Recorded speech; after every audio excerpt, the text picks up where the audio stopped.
ദൈവനാമം മഹത്വപ്പെടുമാറാകട്ടെ.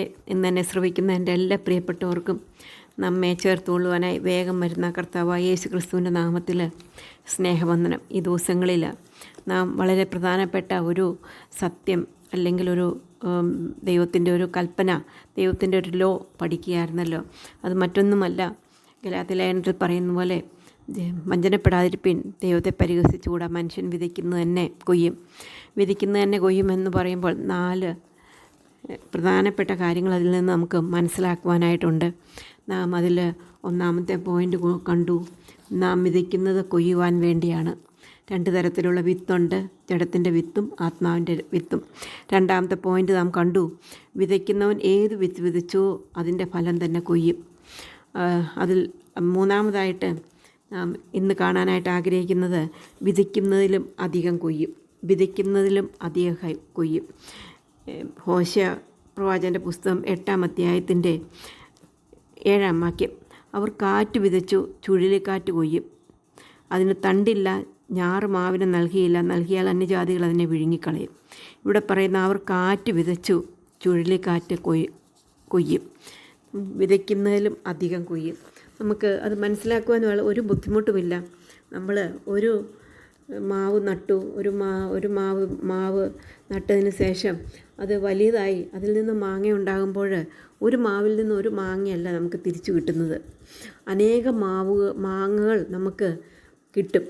അത് ആദ്യം കുറച്ച് കിട്ടും, പിന്നെ വർഷങ്ങൾ കഴിയും തോറും മാവ് വീണ്ടും അതിൽ നിന്ന് അനേക മാങ്ങകൾ നമുക്ക് ലഭിക്കുവാനായിട്ട് കിട്ടും. നമ്മൾ ഒരു ചെടി നടുമ്പോൾ നമുക്കറിയാം, നമ്മൾ നട്ടത് ഒരു ചെടിയാണ്, എന്നാൽ അതിൽ നിന്ന് കിട്ടുന്നത് ഒന്നല്ല. ഇവിടെ പറയുന്ന പോലെ കാറ്റ് വിതച്ചു, ചുഴലിക്കാറ്റ് കൊയ്തു.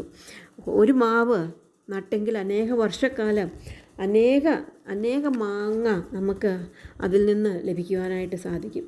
അതുപോലെയാണ് നമ്മൾ ഒരു ഞരിഞ്ഞിലോ അല്ലെങ്കിൽ മറ്റുള്ള ചീത്തയായിട്ടുള്ള ഒരു മരമോ നട്ടെങ്കിൽ അതിൽ നിന്ന് ഒരു ഫലമല്ല ഉണ്ടാകുന്നത്. അനേക വർഷക്കാലം അത് ആ തോട്ടത്തിൽ നിന്ന് അനേക വർഷക്കാലം ഫലം കായ്ച്ചുകൊണ്ടേയിരിക്കുമെന്ന് നമുക്ക് അറിയാനായിട്ട് സാധിക്കും.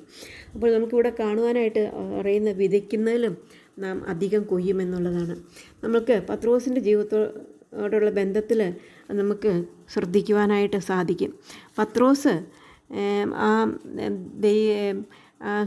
ബാല്യക്കാരത്തികളെ ഭയപ്പെട്ടു, കർത്താവിനെ ക്രൂശിക്കുവാനായിട്ട് കൊണ്ടുപോയി. അവനും കൂടെയൊക്കെ പോയി ധൈര്യത്തോടു കൂടിയെങ്കിലും അവരെ ഭയപ്പെട്ട് അവരെ കർത്താവിനെ തള്ളിപ്പറയുന്നതായിട്ട് നമുക്ക് കാണുവാനായിട്ട് സാധിക്കും. അവൻ 3 പ്രാവശ്യം തള്ളിപ്പറഞ്ഞു. എന്നാൽ നമുക്ക് യോഹന്നാൻ്റെ സുവിശേഷത്തിൻ്റെ അവസാനം, യോഹന്നാൻ്റെ സുവിശേഷം 21ാം അധ്യായത്തിൽ കർത്താവ് അവനോട് ചോദിക്കുന്നുണ്ട്. അവർ പ്രാതൽ കഴിച്ച ശേഷം യേശു സീമോൻ പത്രോസിനോട്, യോഹന്നാൻ്റെ മകനായ നീ ഇവരിലധികമായി എന്നെ സ്നേഹിക്കുന്നു എന്ന് ചോദിച്ചു. അങ്ങനെ അവൻ കർത്താവേ എന്ന് പറഞ്ഞു. 2ാമത്തെ പ്രാവശ്യം അവനോട് ചോദിച്ചു. വീണ്ടും കർത്താവ് അവനോട് ചോദിക്കുന്നുണ്ട്. 17ാം വാക്യത്തിൽ 3ാമതും അവനോട്, യോഹന്നാൻ്റെ മകനായ ശീമോനെ, നിനക്ക് എന്നോട് പ്രിയമുണ്ടോ എന്ന് ചോദിച്ചു. എന്നോട് പ്രിയമുണ്ടോ എന്ന് 3ാമതും ചോദിക്കൽ പത്രോസ് ദുഃഖിച്ചു. കർത്താവേ, നീ സകലവും അറിയുന്നു, എനിക്ക് നിന്നോട് പ്രിയമുണ്ടോ എന്ന് നീ അറിയുന്നു എന്ന് അവനോട് പറഞ്ഞു. യേശു അവനോട്, എൻ്റെ ആടുകളെ മേയ്ക്കുക എന്ന് പറഞ്ഞു. അപ്പോൾ ഈ പത്രോസിൻ്റെ ജീവിതത്തിൽ ഒരു കംപ്ലീറ്റ് സമർപ്പണം, അബ്സല്യൂട്ട് സറണ്ടർ അവൻ്റെ ജീവിതത്തിലുണ്ടായി. അവൻ്റെ തെറ്റുകളെ അവൻ മനസ്സിലാക്കി. അവൻ കർത്താവിന് വേണ്ടി പിന്നെ സമർപ്പിക്കപ്പെട്ട ഒരു ജീവിതം ആണ് പിന്നെ നമുക്ക് പത്രോസിൻ്റെ ജീവിതത്തിൽ. അവൻ്റെ ജീവിതത്തിലൊരു തെറ്റുണ്ടായി, അതിൻ്റേതായിട്ടുള്ള ശിക്ഷ. അവൻ കർത്താവിനെ 3 പ്രാവശ്യം തള്ളിപ്പറവാൻ ഇടയായിട്ട് തീർന്നു. അവൻ സംശയവും ഭയവും വിതച്ചത് മുഖാന്തരമായിട്ട് അതിൻ്റെ വിത്ത് അവൻ കൊയ്തു, അതിൻ്റെ ഫലം അവൻ കൊയ്തു. എന്നാൽ അതിൻ്റെ കോൺസിക്വൻസ് മനസ്സിലായ ശേഷം അവൻ കർത്താവിനെയാണല്ലോ തള്ളിപ്പറഞ്ഞെന്ന് മനസ്സിലാക്കിയതിന് ശേഷം അവൻ പിന്നീട് അവനെ ദൈവത്തിൻ്റെ സന്നിധിയിൽ മാനസാന്തരപ്പെട്ട് അവൻ കർത്താവിന് സമർപ്പിച്ചതിന് ശേഷം അവന് നമുക്ക് പിന്നെ ഒരു ഭീരുവായിട്ടോ അവൻ നിരാശനായിട്ടോ കർത്താവിനെ സംശയിക്കുന്നവനായിട്ടോ ഒന്നും അല്ല കാണുന്നത്. ഒരു വീര യോദ്ധാവായിട്ട് അവനെ കാണുവാനായിട്ട് സാധിക്കും. അതിനുശേഷം പിന്നെ പത്രോസിനെ നമ്മൾ ഈ സമർപ്പിക്കപ്പെട്ട ജീവിതത്തോളം പത്രോസിനെ കഴിഞ്ഞത് കർത്താവ് അവനോട് ആടുകളെ മേയ്ക്കാനാണ് പറയുന്നത്. അവന് കൊടുത്തിരിക്കുന്ന ദൗത്യം ആടുകളെ മേയ്ക്കുക എന്നുള്ളതാണ്, മീൻ പിടിക്കുക എന്നുള്ളതാണ് ആദ്യം അവനോട് കൊള്ളുന്നത്.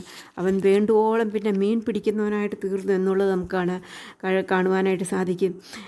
കർത്താവായ യേശു ക്രിസ്തു ഉയർത്തെഴുന്നേറ്റ് സ്വർഗാരോഹണം ചെയ്തതിന് ശേഷം പരിശുദ്ധാത്മാവ് ശിഷ്യന്മാരുടെ മേൽ വന്നു. അത് കഴിഞ്ഞിട്ട് പത്രോസ് നിന്ന് കർത്താവിനെക്കുറിച്ച് സാക്ഷിക്കുന്നു, പ്രസംഗിക്കുന്നു. അവൻ മീൻ പിടിക്കുവാൻ തന്നെ തീരുമാനിച്ചെന്ന് കാണുവാനായിട്ട് സാധിക്കും. അങ്ങനെ അവൻ ക്രിസ്തുവിനെക്കുറിച്ച് പ്രസംഗിച്ച് പറഞ്ഞപ്പോൾ നമുക്ക് അപ്പോസ്തല പ്രവൃത്തികൾ 2:37 വാക്യത്തിൽ കാണുന്നത്, ഇത് കേട്ടിട്ട് അവർ ഹൃദയത്തിൽ കുത്തുകൊണ്ട് പത്രോസിനോട് ശേഷം അപ്പോസ്തലന്മാരോടും, സഹോദരന്മാരായ പുരുഷന്മാരെ, ഞങ്ങൾ എന്തു ചെയ്യേണ്ടു എന്ന് ചോദിച്ചു. പത്രോസ് അവരോട്, നിങ്ങൾ മാനസാന്തരപ്പെട്ട് നിങ്ങളുടെ പാവങ്ങളുടെ മോചനത്തിനായി ഓരോരുത്തരും യേശുക്രിസ്തുവിൻ്റെ നാമത്തിൽ സ്നാനമേൽപ്പിൻ, എന്ന പരിശുദ്ധാത്മാവെന്ന ദാനം ലഭിക്കും എന്ന് പറഞ്ഞു. അങ്ങനെ പത്രോസ് സുവിശേഷം പറഞ്ഞു. അന്ന് അനേകർ മാനസാന്തരപ്പെട്ടു. അവർ കർത്താവിനെ സ്വന്തം രക്ഷകനും ദൈവവുമായിട്ട് സ്വീകരിച്ചു. അവൻ്റെ വാക്ക് കൈക്കൊണ്ടവർ സ്നാനമേറ്റു. അന്ന് 3000-ഓളം പേർ അവനോട് ചേർന്നു. അവർ അപ്പോസ്തലന്മാരുടെ ഉപദേശം കേട്ടും കൂട്ടായ്മ ആചരിച്ചു അപ്പം നുറുക്കിയും പ്രാർത്ഥന കഴിച്ചു.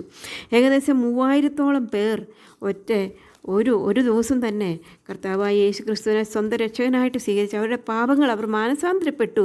അവരുടെ പാപങ്ങൾ അതുതന്നെയാണ് പത്രോസ് പറയും, നിങ്ങൾ മാനസാന്തരപ്പെട്ട് നിങ്ങളുടെ പാപങ്ങളുടെ മോചനത്തിനായി കർത്താവായ യേശു ക്രിസ്തുവിൻ്റെ ക്രൂശിൽ അവർ കർത്താവിനെ രക്ഷകനായിട്ട് സ്വീകരിച്ചു. കർത്താവിൻ്റെ ക്രൂശ് മരണത്തിൽ കർത്താവിനെ അവർ വിശ്വസിച്ചു. അവർ കർത്താവിനെ രക്ഷകനായിട്ട് സ്വീകരിച്ചു. അവർ ദൈവത്തിൻ്റെ മക്കളായിട്ട് തീർന്നു. അവർ അന്ന് 3000-ഓളം പേർ സ്നാനപ്പെട്ട് ദൈവമക്കളോട് ചേർന്നു. അങ്ങനെ പത്രോസിൻ്റെ ജീവിതത്തിൽ നാം കാണുന്നത്, അവനെ എന്തിനായിട്ട് വിളിച്ചു? അവനെ ഒരു മീൻ പിടിക്കുവാൻ വിളിച്ചു. അതെ, ഒറ്റ ഇതിൽ തന്നെ അവൻ 3000 പേരെ പിടിച്ചു എന്ന് വേണമെങ്കിൽ നമുക്ക് പറയുവാനായിട്ട് സാധിക്കും. അതിനുശേഷം പിന്നെയും പത്രോസിനെ കുറിച്ച് കാണുമ്പോൾ അവൻ ഭയപ്പെടുന്ന പത്രോസല്ല എന്ന് നമുക്ക് കാണുവാനായിട്ട് സാധിക്കും. ഇത് മുഖാന്തരമായിട്ട് അവനെ കാരാഗൃഹത്തിലടച്ചു. അത് കഴിഞ്ഞ് അവർ പത്രോസിൻ്റെ കാരാഗൃഹത്തിൽ അടച്ചതിന് ശേഷം ഇവരെ വീണ്ടും വിളിച്ച് അവരോട് പറയുന്നുണ്ട്, നിങ്ങൾ പത്രോസിനെ ദൈവം വിടുവിച്ചു.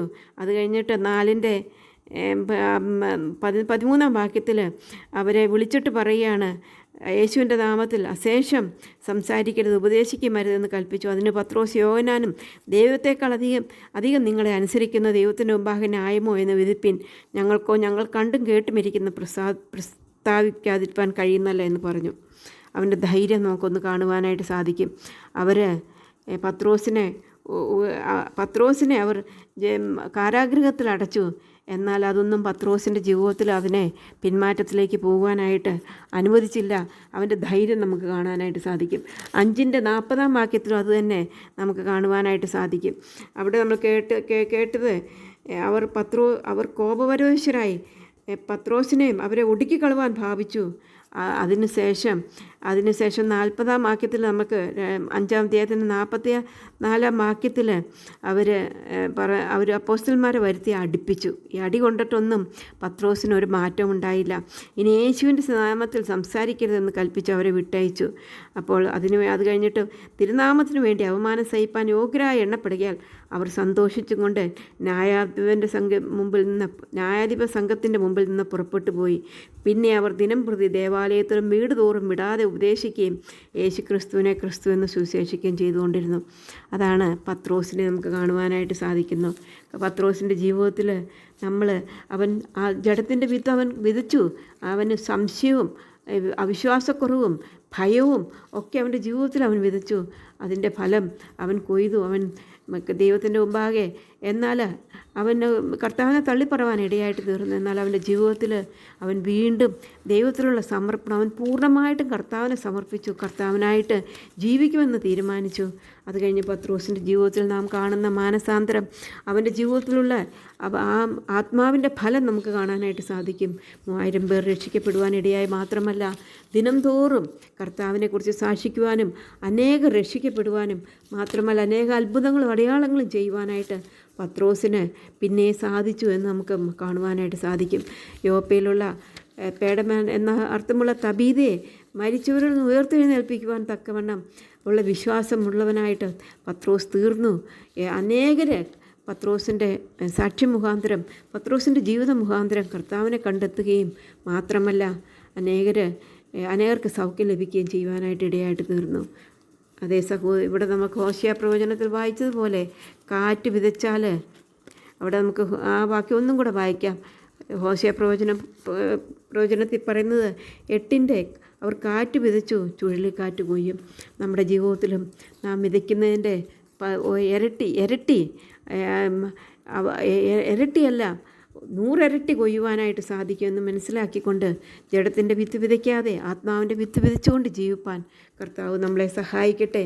അതെ, നാം കണ്ടത് വിതയ്ക്കുന്നതിലധികം കൊയ്യും എന്ന് മനസ്സിലാക്കിക്കൊണ്ട് നമുക്ക് ആത്മാവിൻ്റെ വിത്ത് മാത്രം വിതച്ചുകൊണ്ട് ജീവിപ്പാൻ, ആത്മാവിൻ്റെ ഫലങ്ങളെ മാത്രം വിതച്ചുകൊണ്ട് ജീവിപ്പാൻ കർത്താവ് നമ്മളെ സഹായിക്കട്ടെ. അവൻ്റെ വലിയ നാമം മഹത്വപ്പെടുമാറാകട്ടെ.